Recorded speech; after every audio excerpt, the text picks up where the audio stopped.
Hello students. तो आज हम नया टॉपिक करने जा रहे हैं, टाइप्स ऑफ केमिकल रिएक्शन। इससे पहले हमने बैलेंसिंग ऑफ केमिकल इक्वेशन को समझा। उसके कुछ क्वेश्चंस मैंने दिए थे, वो आपने प्रैक्टिस भी कर लिए होंगे। अब नया टॉपिक हम स्टार्ट कर रहे हैं, टाइप्स ऑफ केमिकल रिएक्शन। कितने टाइप की केमिकल रिएक्शन होती हैं, ठीक है। तो जनरली अगर हम देखें तो 4 टाइप्स ऑफ केमिकल रिएक्शन, जिसके नेम आपको पहले मैं बता देता हूँ, फिर वन बाय वन हम डिस्कस करेंगे। तो फर्स्ट जो आपका होता है वो होता है अपना combination reaction. Combination reaction. Second जो आपका होता है वो होता है डीकम्पोजिशन।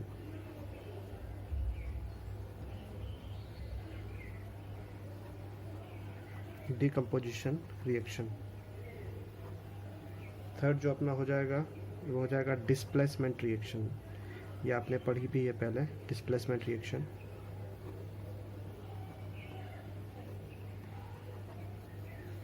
एंड फोर्थ जो होगी वो होगी डबल डिस्प्लेसमेंट।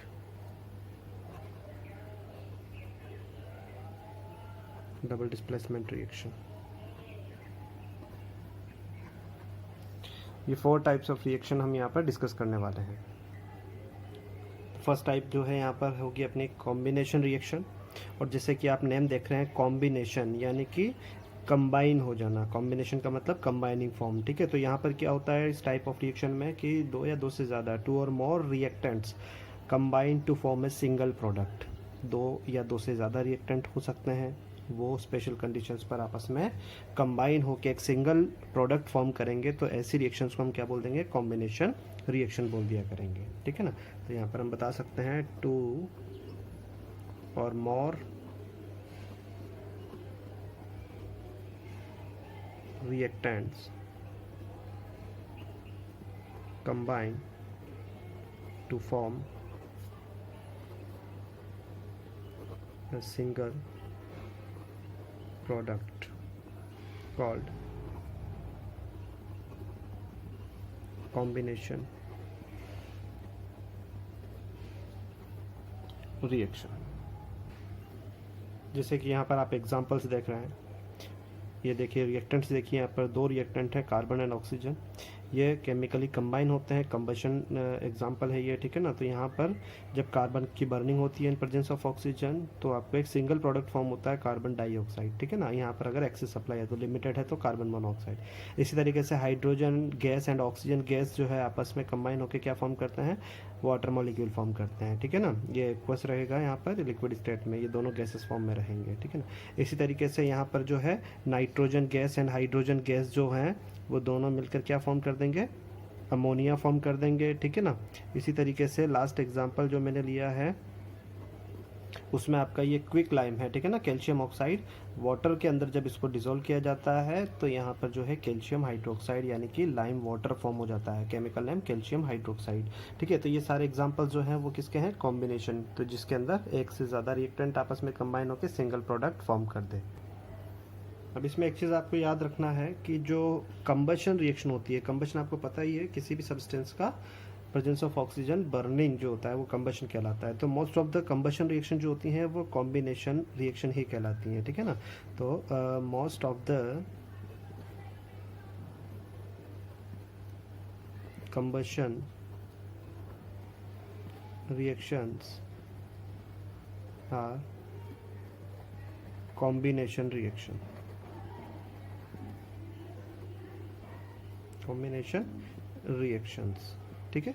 जैसे कि यहाँ पर आपने एक एग्जांपल भी ऊपर देखा, ये एक नॉन मेटल की बर्निंग है यहाँ पर, ठीक है ना, यानी कि कार्बन की चाहे मेटल हो या फिर नॉन मेटल हो, ठीक है ना। तो वहाँ पर क्या हो जाता है आपका कार्बन प्लस ऑक्सीजन यानी कि कार्बन डाइऑक्साइड, ठीक है। साथ में एनर्जी होता है, लेकिन मैंने बता दिया आपको एनर्जी को हम मैटर कंसिडर नहीं करते हैं। इसी तरीके से यहाँ पर और भी एग्जाम्पल, जैसे आपने मैग्नीशियम रिबन जो होता है, ठीक है ना, प्योर मैग्नीशियम की आप जब बर्निंग करते हैं तब आपको क्या मिलता है, मैग्नीशियम ऑक्साइड मिलता है। तो यहाँ पर भी कंबशन हो रहा है, ठीक है ना, गैसेस फॉर्म है ऑक्सीजन यहाँ पर, या बर्निंग हो रही है, तो आपको क्या मिल रहा है, सिंगल प्रोडक्ट फॉर्म हो रहा है। तो ज़्यादातर कंबशन रिएक्शन जो होती हैं, तो आप यहाँ कंबशन रिएक्शन को भी साथ में डिफाइन कर सकते हो। कंबशन रिएक्शन क्या होता है कि किसी भी सब्सटेंस का, व्हेन ए सब्सटेंस, अब वो सब्सटेंस चाहे मेटल हो और non metal,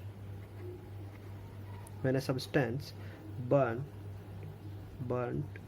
in presence of air. Presence of air का मतलब क्या हुआ, वहाँ से वो ऑक्सीजन को ट्रैप करता है, ऑक्सीजन की हेल्प से ही उसकी बर्निंग होती है। तो when a substance burnt in a presence of air to formation of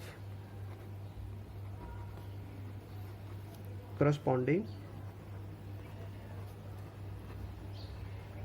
oxides. अब चाहे मेटल हो तो मेटेलिक ऑक्साइड और नॉन मेटल है तो नॉन मेटेलिक ऑक्साइड, ठीक है ना। इस प्रोसेस को आप क्या बोल देते हैं, कॉल्ड कंबशन प्रोसेस या कंबशन रिएक्शन, ठीक है ना। अब जैसे यहाँ पर एग्जांपल हम ले रहे हैं, ठीक है ना, तो एग्जांपल के अंदर आप जो है मेटल का कंबशन ले लीजिए पहले, कंबशन ऑफ मेटल, ठीक है। तो यहाँ मेटल को अगर आप बर्न करेंगे तो क्या हो जाएगा, मेटेलिक ऑक्साइड मिल जाएगा, ठीक है ना। तो when a metal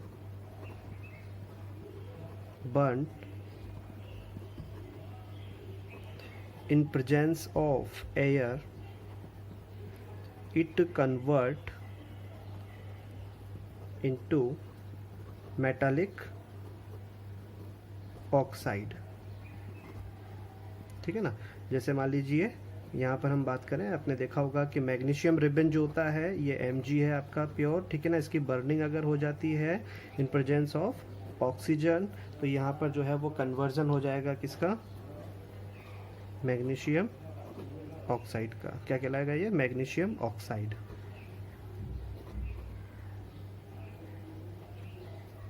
magnesium oxide, ठीक है ना, वाइट पाउडर्ड फॉर्म में ये होता है, ये पढ़ा है आपने, ठीक है ना।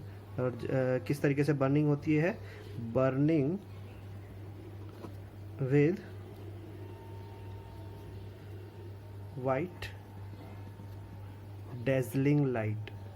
जैसे वो दीपावली पर वो फुलझड़ियाँ नहीं होती है, जलती हैं, ठीक है ना, उस तरीके से इसकी बर्निंग होती है, वाइट डेजलिंग लाइट। इस तरीके से और भी कोई भी मेटल की आप बर्निंग कर रहे हैं, यहाँ पर मान लीजिए जिंक स्ट्रिप है, उसकी अगर आप बर्निंग करेंगे तो सिंपल सी बात है, मेटेलिक ऑक्साइड मिलना है, यानी कि इस बार क्या मिल जाएगा, जिंक ऑक्साइड मिल जाएगा, ठीक है ना। यहाँ पर बैलेंस आप इनको कर सकते हैं। कोई भी केमिकल रिएक्शन हुई उसको बैलेंस करना ज़रूरी है, अपने से उसको बैलेंस कर लें, ठीक है ना, ये ज़्यादा ज़रूरी है, ठीक है। तो इस तरीके से किसी भी मेटल को बर्न किया वो इस तरीके से हो जाएगा। इसमें एक पॉइंट में जरूर लिखाऊंगा, बहुत इंपॉर्टेंट है, ठीक है ना, और ये चीज़ भी आपने पढ़ा होगा। क्या पढ़ा है जरा देखिए, सब मेटल्स लाइक सोडियम Na से रिप्रेजेंट करते हैं, ठीक है ना, पोटेशियम कैसे रिप्रेजेंट करते हैं, एंड लिथियम, ठीक है ना। When expose in air they start to burn due to their high reactivity and low ignition temperature। तो कुछ ऐसे मेटल्स होते हैं जो मैंने लिखा दिया ऊपर, सोडियम पोटेशियम एंड लिथियम, जिनको एक्सटर्नल एप्लीकेशन की रिक्वायरमेंट नहीं होती है, फ्लेम की रिक्वायरमेंट नहीं होती है बर्निंग के लिए। इनकी रिएक्टिविटी बहुत ज़्यादा होती है, और रिएक्टिविटी ज़्यादा होने की वजह से ये जो एनवायरनमेंट के अंदर ऑक्सीजन होती है उस ऑक्सीजन को क्या करता है, अपनी तरफ खींच लेता है, उसको अट्रैक्ट करता है। और दूसरा, लो इग्निशन टेम्परेचर होने की वजह से, इग्निशन टेम्परेचर क्या होता है, minimum temperature required to burn a substance, ठीक है। तो उस मिनिमम टेम्परेचर को ये अचीव कर लेता है, ठीक है ना, और बर्न होना स्टार्ट हो जाता है, ठीक है ना। तो मोस्ट ऑफ द मेटल्स को रिक्वायर्ड होता है बर्निंग के लिए फ्लेम, जबकि ये कुछ मेटल्स हैं सोडियम पोटेशियम लिथियम, ये जब आप एक्सपोज करेंगे सिर्फ आप इनको एयर में तो ये अपने आप बर्न होना स्टार्ट कर देते हैं। क्यों कर देते हैं, रीज़न इसका पता होना चाहिए। दो रीज़न है, एक तो हाई रिएक्टिविटी और दूसरा इनका बहुत कम इग्निशन टेम्परेचर, ठीक है ना। एंड कन्वर्ट हो जाते हैं ये, and convert into their oxides. अब इनके ऑक्साइड्स कौन कौन से होते हैं वो जरा हम देख लेते हैं। जैसे मान लीजिए हम बात करें सोडियम की, तो सोडियम अपना जो होता है वो दो टाइप के ऑक्साइड फॉर्म करता है, ठीक है ना। कौन कौन से, जैसे सोडियम है, ठीक है, क्योंकि आपको पता है लॉ ऑफ कांस्टेंट प्रोपोर्शन आपने पढ़ा है, और law of constant proportion 9th class के अंदर क्या बोलता था कि कोई भी जो एलिमेंट्स होते हैं वो फिक्स रेशो में कंबाइन होते हैं, लेकिन उसका एक एक्सेप्शन था जिसको आपने लॉ ऑफ मल्टीपल प्रोपोर्शन बोला था, यानी कि some element pairs have more than one ratio in combination, ठीक है ना। उनमें से सोडियम भी एक है। सोडियम जो होता है वो ऑक्सीजन की सप्लाई बेसिस पर अपने दो टाइप के ऑक्साइड फॉर्म कर देता है, ठीक है ना। जैसे मान लीजिए कि सोडियम है यहाँ पर O2 के साथ जब इसकी बर्निंग होगी, ठीक है ना, एक्सटर्नल एप्लीकेशन की ज़रूरत नहीं है यहाँ पर, ठीक है। अब एक केस में आपने क्या लिया है, ऑक्सीजन का सप्लाई लिया है लिमिटेड, और एक केस में आपने ले लिया एक्सेस सप्लाई, ठीक है ना। यहाँ पर लिमिटेड लिया है और यहाँ पर एक्सेस लिया है। तो लिमिटेड सप्लाई में तो क्या होगा कि यहाँ पर जो है सोडियम का सिंपल ऑक्साइड फॉर्म हो जाएगा, इसका नाम हो जाएगा sodium oxide, sodium oxide, simple oxide, ठीक है। और यहाँ अगर एक्सेस सप्लाई दिया तो सोडियम का और एक ऑक्साइड होता है Na2O2, ये होता है आपका Na2O और ये होता है आपका Na2O2, इसका नेम होगा सोडियम पेरोक्साइड, सोडियम पेरोक्साइड। देखो टोटल अगर हम बात करें तो तीन टाइप के मेटालिक ऑक्साइड और हुआ करते हैं। एक तो होता है अपना सिंपल ऑक्साइड, ठीक है ना, एक होता है पेरोक्साइड, एक होता है सुपर ऑक्साइड। तीनों में डिफरेंस क्या है ये मैं आपको भी लास्ट में बताता हूँ, ठीक है ना। पहले एग्जांपल हम यहाँ पर कर लेते हैं। इसी तरीके से दूसरा अपना होता है लिथियम। लिथियम की अगर हम बात करें तो यहाँ पर चाहे लिमिटेड हो चाहे एक्सेस हो, यहाँ दोनों ही केस में ये आपको simple oxide Li2O lithium oxide ही फॉर्म करेगा, लिथियम ऑक्साइड। इसी तरीके से अगर हम बात करें पोटेशियम की, तो पोटेशियम जो होता है वो अपना K+O2, यहाँ पर भी सप्लाई पर डिपेंड करेगा, K+O2। यहाँ मैं लिमिटेड ले लिया और यहाँ मैंने ले लिया एक्सेस सप्लाई, ठीक है।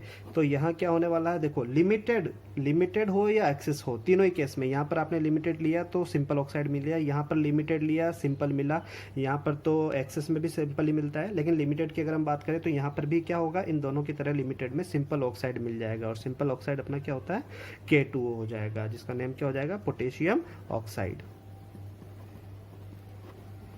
लेकिन यहाँ पर जब एक्सेस लेंगे तो इसने एक्सेस में क्या दिया, पेरोक्साइड दिया, इसने एक्सेस में क्या दिया, सिंपल ऑक्साइड दिया, लेकिन ये एक्सेस में दे देगा आपको सुपर ऑक्साइड, और सुपर ऑक्साइड का जो फॉर्मूला होगा वो हो जाएगा KO2। नेम क्या हो जाएगा इसका, potassium super oxide, potassium super oxide. देखो पेरोक्साइड में क्या था, Na2O2 और यहाँ पर क्या है KO2। अब तीनों में डिफरेंस क्या है तो मैं यहाँ पर आपको बता देता हूँ। देखिए एक होता है अपना simple oxide, simple oxide, simple oxide जो होता है उस पर चार्ज होता है O2 माइनस, जो आपने पढ़ा हुआ है, ठीक है ना। और उसी बेसिस पर आपने देखिए यहाँ पर फॉर्मूला बनाया है, Na2O बनाया, Li2O बनाया, K2O बनाया। भाई बनेगा नहीं बनेगा, देखो यहाँ पर बता सकते हो। जैसे मान लीजिए Na है और यहाँ पर O है, सिंपल ऑक्साइड में 2 माइनस चार्ज होता है तो यहाँ लिखा, सोडियम हुआ, लिथियम हुआ, पोटेशियम हुआ, सब पर +1 चार्ज होता है तो वो यहाँ पर लिया। तो इस तरीके से फॉर्मूला क्या बन जाएगा, Na2O या फिर K2O या Li2O, उस तरीके से, ठीक है ना। इस तरीके से दूसरा होता है अपना पेरोक्साइड, पेरोक्साइड, पेरोक्साइड के ऊपर जो चार्ज होता है वो होता है आपका O माइनस, ठीक है ना, O-1 चार्ज हुआ करता है। तो उसमें जैसे मान लीजिए आपका क्या हो जाएगा, जैसे मान लीजिए यहाँ पर हम बात करें पेरोक्साइड जो होता है, सॉरी यहाँ पर O2 माइनस है ना, पर ऑक्सीजन 1 माइनस होता है, तो मैं 2 ऑक्सीजन के साथ यहाँ पर क्या ले रहा हूँ, O2 माइनस। जैसे मान लीजिए यहाँ पर अपना सोडियम हुआ और यहाँ पर ऑक्सीजन हुआ। अब पेरोक्साइड आयन हम ले रहे हैं, तो पेरोक्साइड आयन क्या है यहाँ पर, ठीक है ना। इस पर चार्ज कितना था 2 माइनस, तो मैंने यहाँ पर 2 ले लिया। इस पर कितना होता है 1 होता है, ये 1 यहाँ जाएगा, ये 2 यहाँ जाएगा, तो क्या बन जाएगा आपका यहाँ पर Na2O2। इसी तरीके से तीसरा होता है आपका सुपर ऑक्साइड, सुपर ऑक्साइड में हर ऑक्सीजन पर -½ चार्ज होता है। अब आधा चार्ज तो हम ले नहीं सकते हैं, ठीक है, इसलिए 2 ऑक्सीजन यहाँ पर साथ में लेना होगा। 2 ऑक्सीजन पर मिला के कितना हो गया, -1, तो हो गया ना, पर ऑक्सीजन -½ चार्ज हो गया।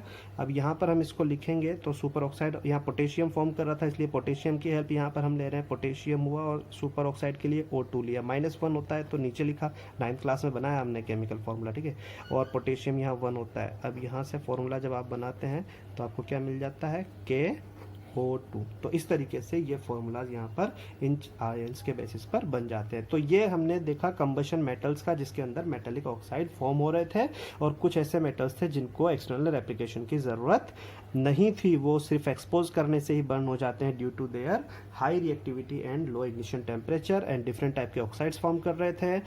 Simple oxide, peroxide and super oxide क्या डिफरेंस है मैंने यहाँ पर आपको एक्सप्लेन कर दिया। अब हम बात करते हैं नॉन मेटल्स का कंबशन। यहाँ पर अब हम देख रहे हैं कंबशन ऑफ नॉन मेटल। इससे पहले मेटल का कंबशन देखा, अब हम बात कर रहे हैं कंबशन ऑफ नॉन मेटल्स की। तो जिस तरीके से वहाँ डिफाइन किया था वैसे यहाँ पर डिफाइन कर सकते हो। उसमें आपने मेटल का बर्निंग किया था तो मेटेलिक ऑक्साइड मिला था, इस बार आप नॉन मेटल की बर्निंग कर रहे हो तो आपको नॉन मेटेलिक ऑक्साइड मिल जाएगा, ठीक है ना। तो यहाँ पर हम एग्जाम्पल देख सकते हैं। तो फर्स्ट एग्जांपल तो वही नॉन मेटल की हम बात कर रहे हैं, तो जैसे कार्बन की बर्निंग हमने किया, अब यहाँ पर वही ऑक्सीजन का सप्लाई डिफ़र करेगा। जैसे O2 है, लिमिटेड आपने लिया, ये पहले भी मैंने बताया है, तो उसके अंदर आपको क्या मिल जाएगा, कार्बन मोनोऑक्साइड। देखो एनर्जी वगैरह मैं यहाँ पर मेंशन नहीं कर रहा हूँ अभी फ़िलहाल, ठीक है ना। इसी तरीके से अगर आपने यहाँ पर लिया एक्सेस सप्लाई आपने यहाँ पर लिया तो ये क्या हो जाएगा आपका कार्बन डाइऑक्साइड, ठीक है ना, साथ में एनर्जी यहाँ पर रहेगी। अच्छा, और एग्जांपल हम यहाँ पर ले सकते हैं। ये तो सिर्फ कार्बन हुआ, एक सिंगल एलिमेंट हुआ। अगर मैं यहाँ पर एक कंपाउंड ले लेता हूँ जैसे कि CH4, जो कि खुद किस में होता है, गैसेस फॉर्म में होता है, और इसको हम बोलते हैं मीथेन गैस, सुना होगा आपने नाम।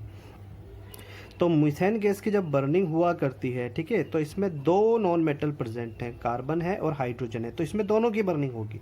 अब अगर सप्लाई हमने लिमिटेड लिया है, यहाँ पर देखो लिमिटेड अगर अपने सप्लाई लिया है तो क्या होने वाला है, ज़रा देखिए यहाँ पर ऑक्सीजन जो है वो लिमिटेड, कार्बन को लिमिटेड सप्लाई में जब बर्निंग करता है तब आपको कार्बन मोनोऑक्साइड मिलता है, ठीक है ना।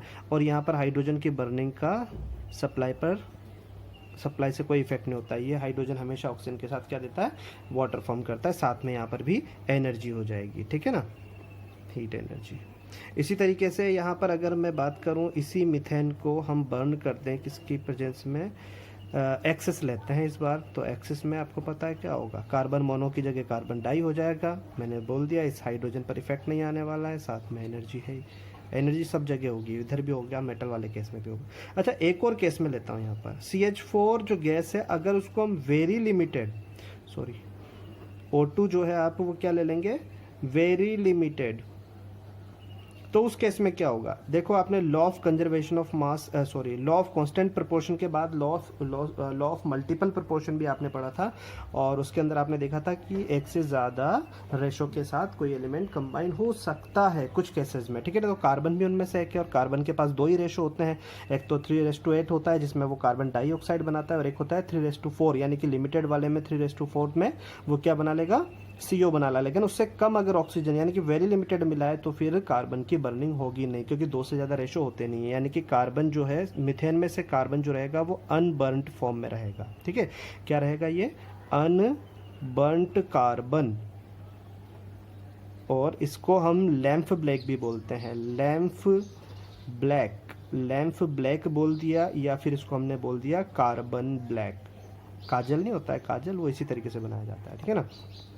और यहाँ मैंने बताया हाइड्रोजन पर कोई इफेक्ट नहीं आने वाला है, इसलिए हाइड्रोजन अभी भी जो है वो वाटर फॉर्म कर देगा, ठीक है। तो इस तरीके से आप यहाँ पर देख लिए कैसे मीथेन 3 अलग अलग फॉर्म में बर्न हो रहा है, ठीक है। इसी तरीके से आपने बर्निंग किया किसका, वही आपका रेस्पिरेशन वाला बॉडी सिस्टम जो है, रिस्पिरेशन वाले केस में क्या होता है, ग्लूकोज की बर्निंग होती है, ठीक है, C6H12O6, ये आपका क्या है, ये आपका भाई ग्लूकोज है। अब इसकी जब बर्निंग होगी, आप एयर इंटेक करते हैं, ठीक है ना, यानी कि ऑक्सीजन जब आपके अंदर में जाता है, ठीक है ना, तो उस केस में क्या होता है कि ये जो ग्लूकोज जो कि फूड मटेरियल डिवाइडेड होके कन्वर्ट हुआ था ग्लूकोज फ्रुक्टोज में, तो ग्लूकोज का फॉर्मूला अपना ये हुआ। अब बर्निंग होगी, जो आपने ऑक्सीजन लिया है उससे कार्बन की, तो कार्बन डाइऑक्साइड जो जिसको आप क्या कर देते हैं, बाहर छोड़ देते हैं, ठीक है ना, कार्बन डाइऑक्साइड को। उसके अलावा वाटर फॉर्म होता है जो कि यूरिन फॉर्म में आप बाहर निकालते हैं, ठीक है ना। और इसी तरीके से यहाँ पर एनर्जी जिसको आप यूज़ करते हैं, ठीक है। तो ये भी एक क्या हो जाता है, कंबशन रिएक्शन का ही एक एग्जाम्पल होता है। अब जिस तरीके से वहाँ पर आपने देखा था कि कुछ मेटल होते हैं जो सिर्फ एक्सपोज करने पर ही कन्वर्ट हो जाते हैं ऑक्साइड में, ठीक है ना, उसी तरीके से यहाँ पर नॉन मेटल होता है एक फॉस्फोरस। इसको जब आप एक्सपोज करते हैं, when expose in air it start to burn due to its low ignition temperature, very low ignition temperature भी कह सकते हैं, low ignition temperature, ठीक है ना। तो यहाँ पर हम बात करें तो ये आपका फॉस्फोरस पी से रिप्रेजेंट करते हैं, सॉलिड फॉर्म में होता है, एयर में एक्सपोज किया, ठीक है। तो यहाँ पर हम क्या कर देते हैं, ऑक्सीजन यहाँ पर भी लिमिटेड और एक्सेस रहेगा, तो लिमिटेड एंड एक्सेस। लिमिटेड में ये आपको देता है P2O3, ठीक है ना। एक्चुअल में ये जो एग्जिस्ट करता है वो डाइमर फॉर्म में एग्जिस्ट करता है, यानी कि ये डबल हो जाएगा, P4O6 हो जाएगा, ठीक है। लेकिन नेम इसका क्या रहेगा, फॉस्फोरस ट्राईऑक्साइड, ये डाइमर फॉर्म में, यानी कि दो मॉलिक्यूल आपस में जुड़े होते हैं, इसलिए इसको इस तरीके से। इसी तरीके से एक्सेस अगर है तो P2O5, और ये भी डाइमर फॉर्म में एग्जिस्ट करता है, इसलिए इसको P4O10 बोलते हैं, ठीक है ना। तो ये हो जाएगा आपका फॉस्फोरस पेंटाऑक्साइड, ठीक है ना। तो ये कुछ जो मेटल्स हैं और नॉन मेटल्स हैं, इनका सिर्फ एक्सपोज कर देना ही भारी पड़ जाता है, इसलिए जो आपके मेटल्स थे यानी कि सोडियम, पोटेशियम एंड लिथियम की अगर हम बात करें तो केप्ट इमर्स्ड इन। अब यहाँ पर सोडियम एंड जो पोटेशियम है इनको तो आप केरोसिन में, एंड लिथियम जो होता है उसको आप पैराफिन वैक्स जो होता है, पैराफिन वैक्स से आप कवर करके रखते हैं, ठीक है ना। और इसी तरीके से अगर हम बात करें फॉस्फोरस की, तो फॉस्फोरस जो है उसको आप रखते हैं पी केप्ट इमर्स्ड इन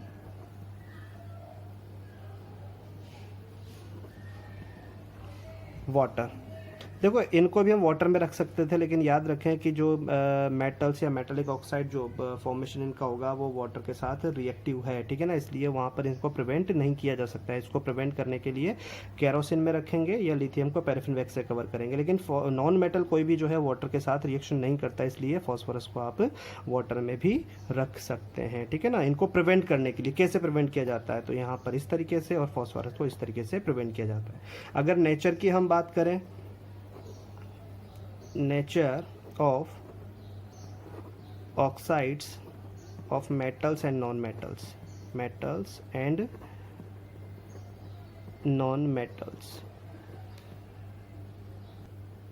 तो यहाँ पर जो मेटालिक ऑक्साइड्स जो भी हुआ करेंगे उनका नेचर बेसिक होगा। क्यों होगा, because when react with water they convert into corresponding bases, base में कन्वर्ट होता है। यहाँ एग्जांपल देखिए, दोनों मेटालिक ऑक्साइड हैं, वाटर में डिसोल्व किया तो करस्पॉन्डिंग हाइड्रोक्साइड, हाइड्रोक्साइड्स क्या होते हैं एक्चुअली, बेस ही तो होते हैं। मैग्नीशियम हाइड्रोक्साइड ये बेस है, ये बेस है, तो ये बेस में कन्वर्ट होते हैं, इसलिए इनका नेचर क्या होता है, बेसिक नेचर होता है, और इनको बेसिक ऑक्साइड्स भी बोला करते हैं। They known as basic oxides, okay. इसी तरीके से यहाँ पर वीडियो बड़ी हो रही थी इसलिए मैंने लिख दिया यहाँ पर। देखो जिस तरीके से मेटालिक ऑक्साइड जो बेसिक नेचर में था, रीज़न उसका क्या था, क्योंकि वाटर में डिसॉल्व करने के बाद वो कन्वर्ट हो जाते हैं करस्पॉन्डिंग बेसेस में। जबकि नॉन मेटालिक ऑक्साइड जो है उनका नेचर क्या है, एसिडिक है। क्यों एसिडिक है? क्योंकि बिल्कुल वही है, वहाँ पर भी वाटर में डिसॉल्व किया, यहाँ पर भी वाटर में डिसॉल्व किया, लेकिन वो बेस में कन्वर्ट होते थे और ये करस्पॉन्डिंग एसिड्स में कन्वर्ट हो जाते हैं, इसलिए इनको एसिडिक ऑक्साइड भी बोलते हैं। मेटेलिक ऑक्साइड को बेसिक ऑक्साइड बोल दिया और इनको एसिडिक ऑक्साइड बोल दिया। देख लीजिए यहाँ पर आप, ये सारे नॉन मेटेलिक ऑक्साइड्स हैं, इनको जब भी वाटर में डिसॉल्व करेंगे तो कोई ना कोई एसिड यहाँ पर बन जाएगा, ठीक है ना, इसलिए इनको एसिडिक ऑक्साइड बोलते हैं। ये कार्बनिक एसिड है, सल्फ्यूरिक एसिड बना आपका HNO3, नाइट्रिक एसिड बन गया और यहाँ पर फॉस्फोरिक एसिड बन गया। H2CO3 जो होता है वो अपना अनस्टेबल होता है, ठीक है ना। सॉफ्ट ड्रिंक वगैरह में आपने देखा होगा, जैसे नोजल ओपन करते हैं आप तो कार्बन डाइऑक्साइड गैस उससे अलग होकर बाहर निकल जाती है, ठीक है ना। तो इस प्रेशर पर जो है वो क्या होते हैं, अनस्टेबल होते हैं, इसलिए मैंने यहाँ पर लिख दिया है। तो बच्चों ओवरऑल जो है ये हमने यहाँ पर आज कॉम्बिनेशन रिएक्शन को कंप्लीट कर लिया है। इसके बाद हम जो है नेक्स्ट लेक्चर में टाइप ऑफ जो नेक्स्ट अपना आ जाता है टाइप्स में कौन सा आएगा, डिकम्पोजिशन रिएक्शन है, उसको डिस्कस करेंगे, ठीक है।